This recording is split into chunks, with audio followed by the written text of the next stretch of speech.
আসসালামু আলাইকুম বন্ধুরা, আশা করি আপনারা ভালো আছেন। আপনাদের দোয়ায় আমিও ভালো আছি, আলহামদুলিল্লাহ। আজকে আপনাদের জন্য আরেকটা রেসিপি নিয়ে হাজির হয়েছি, হাতে মাখানো চিংড়ি মাছ রেসিপি। চলুন আমি রেসিপিটি কিভাবে করেছি দেখবেন। আশা করি আপনাদের কাছে ভালো লাগবে। ভালো যদি লেগে থাকে বন্ধুরা, অবশ্যই লাইক করবেন, কমেন্টস করবেন, শেয়ার করবেন। আশা করি রেসিপিটি আপনারা প্রথম থেকে শেষ পর্যন্ত দেখবেন। আসলে আমি রেসিপিটি কিভাবে করেছি দেখবেন, ইনশাল্লাহ আপনাদের কাছে ভালো লাগবে। প্রথমেই আমি চিংড়ি মাছ কেটে ধুয়ে পরিষ্কার করে নিয়েছি।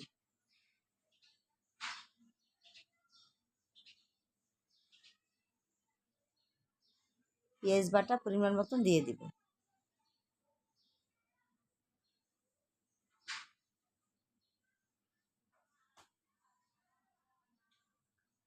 জিরা বাটা হাফ চামচ দিয়ে দিব। আদা বাটা হাফ চামচ দিয়ে দিব। হলুদ গুঁড়া হাফ চামচ দিয়ে দিব। হাফ চামচ শুকনো মরিচের গুঁড়াও দিয়ে দিব।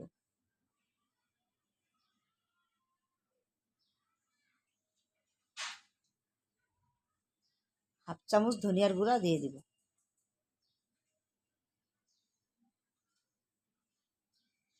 পরিমাণ মতন লবণও দিয়ে দিব বন্ধুরা, যেহেতু এটা হাতে মাখানো। 3 চামচ সরিষার তেল দিয়ে দিব।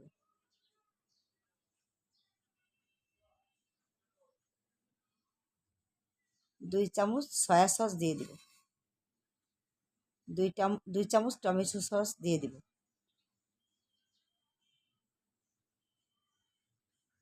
ভালো করে এখন আমি মেখে নেব। আপনারা ইচ্ছা করলে হাত দিয়েও মেখে নিতে পারেন বন্ধুরা। আমি চামচ দিয়ে মেখে নিচ্ছি। আমার মাখানো কমপ্লিট বন্ধুরা। এই পর্যায়ে আমি ম্যারিনেটের জন্য 30 মিনিট ঢাকনা দিয়ে রেখে দিব।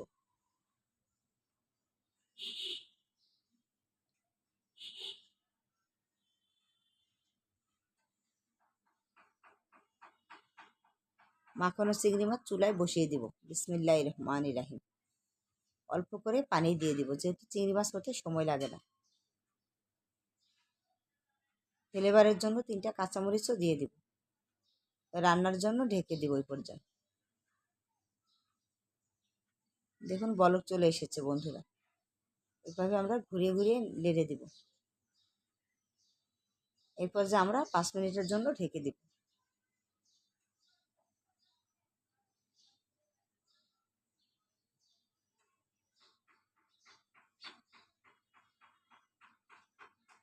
পাঁচ মিনিট পর আমরা ফিরে আসলাম।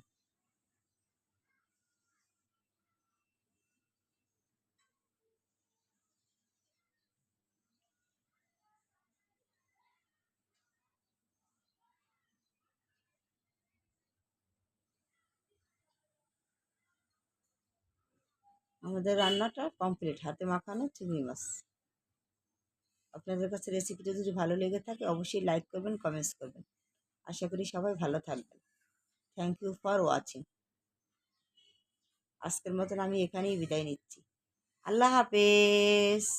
সামনে আরও নতুন নতুন রেসিপি আসছে, আশা করি আপনাদের কাছে ভালো লাগবে। আমার চ্যানেলের জন্য সবাই দোয়া করুন।